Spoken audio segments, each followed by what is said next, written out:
Собрал простейшую сигнализацию на передатчике и приемнике на 433 МГц. Купил целый комплект, несколько штук таких. Отдельно вот такой передатчик, отдельно вот такой приемник продается. Сейчас поближе покажу. Так как геркона у меня нету с магнитом, поставил просто обычный переключатель. То есть дверь закрывается. В дежурном режиме находится передатчик. И потребляет он 35 микроампер. Срабатывает. Дверь открывается, он срабатывает. Вот светодиод, пищалки. Простейший вариант.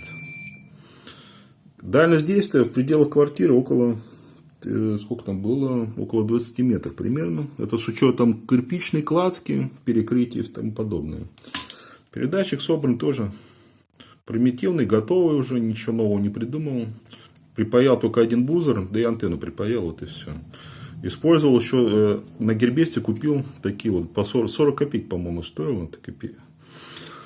5-вольтовый. Он слабенький, но для моих нужд он нормальный. Получается довольно такое уж симпатичное устройство.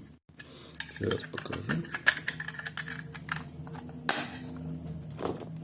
На сигнализацию его подключать не буду, это просто временная такая вот задача защитить одно помещение. Его уже 3 раза ломали, поэтому пришлось придумать такие вот вещи. Так, у меня здесь выключателя нет, поэтому джампер использую. Включаем. Вот, еще раз.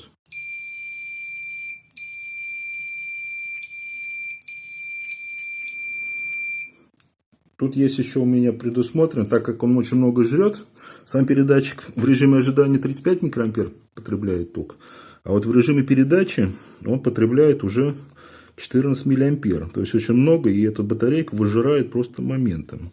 У меня предусмотрено еще такое питание. Можно блок питания использовать тут. Так, на всякий случай сделал. Пока попробую посмотреть, насколько мне этой батарейки хватит. Поэкспериментировать. Вот.